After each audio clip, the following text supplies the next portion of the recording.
અહીંયા હું જોઉં છું કે અહીંયા વીઆઈપી વ્યવસ્થામાં બેઠેલા આગેવાનો હોય જિલ્લાના, કે અહીંયા સ્ટેજ ઉપર બેઠેલા આગેવાનો હોય, એ જાહેર જીવનના, પ્રજા જીવનના, રાજકીય જીવનના સામીઓ બહેનો એ આજે અહીંયા ઉપસ્થિત છે. અને એવું લાગે કે અહીંયા ઉભા રહીને જો સભા કરો ને તો સભા થાય ને, એવડું મોટું સ્ટેજ છે અહીંયા ઉભા રહીને જો સભા કરો તો સભા થઈ જાય. એટલા બધા આગેવાનો જિલ્લાભરના તમામે તમામ વ્યવસ્થામાં કામ કરતા આગેવાનો, કાર્યકર્તાઓ, સહકારી આગેવાનો આપણા બધાની હાજરીમાં છે. આ તમારા બધાનો પશુપાલકો માટેનો પ્રેમ છે, એના કારણે કરીને આટલા આગેવાનો આવ્યા છે. બાકી આટલા બધા આગેવાનોને આપણે નિમંત્રણ આપીએ ને તો પણ લાવવા મુશ્કેલ હોય. તો એક વખત આ તમામ આગેવાનો માટે અને સૌથી વધારે દૂધ ભરાવતી બહેનો માટે તાલીઓથી એકવાર વધાવો બધા.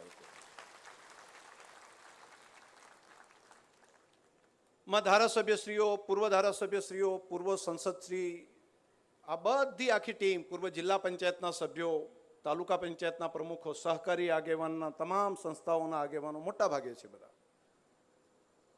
અને એની વચ્ચે તમને આવું વિશાળ સંખ્યાની અંદર પશુપાલક માતાઓ બહેનો બધા છે. આપણા અધિકારીશ્રીઓ પણ સાથે છે, પદાધિકારીઓ પણ છે.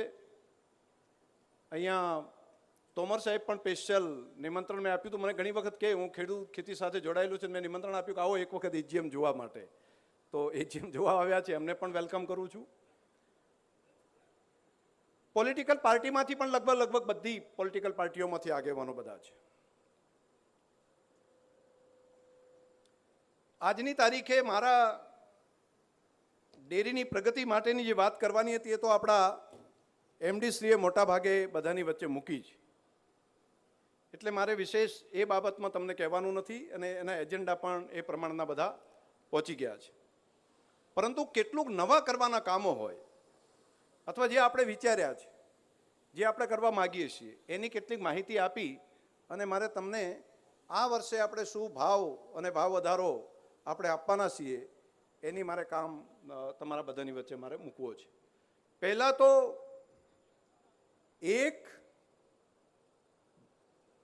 સૌથી સૂકા એવા પ્રદેશની અંદર જે પાણીની અછત હોય, જે સીમા ઉપર બેઠેલા સરહદી વિસ્તાર હોય, આંતરરાષ્ટ્રીય સરહદ ઉપર આપેલો વિસ્તાર હોય, જે પાણી સૌથી મોટી સમસ્યા હોય, એવા જિલ્લાએ આવડી મોટી ક્રાંતિ કરી છે. આ દુનિયા માટે નવી બાબત છે.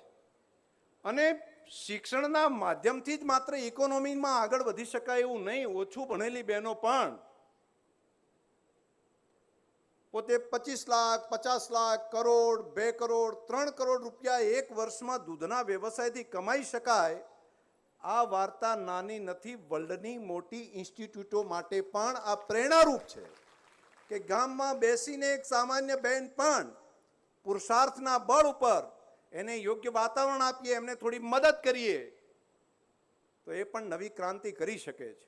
આવી બધી માતાઓ બહેનો જે પોતાના 10 વર્ષની વાત કરી કે 10 વર્ષ પહેલાં માત્ર 5 લાખ રૂપિયાનું દૂધ ભરાવતા હોય કે 10 લાખનું દૂધ ભરાવતા હોય, એ 10 લાખની આવકમાંથી સીધા 1.5 કરોડ રૂપિયાની આવક 10 વર્ષની અંદર મેળવે. આ ખૂબ મોટી ક્રાંતિ જે માતાઓ બહેનો કરી છે. આ માતાઓ બહેનોના ચરણોમાં વંદન કરું છું, ખૂબ ખૂબ અભિનંદન પણ આપું છું. અને એમને આગળ એટલા માટે બેસાડ્યા છે,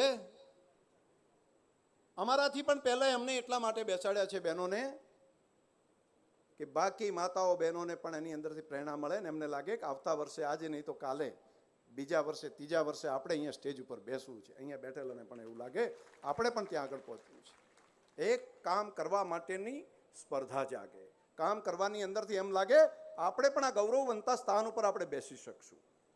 મેં શરૂઆત જ્યારે પહેલી વખત કરી હતી, આજથી કરીને 5-7 વર્ષ પહેલાં, તે દિવસે બધા મજાક કરતા હતા બહેનોને કે, અને અહીંયા બનાસકાંઠાની ભાષામાં બધા આગેવાનો કે એક તારા બૈરાન ઉપર બેહાડ્યા, આવું બધું ત્યારે તો બહુ ચાલતું હતું.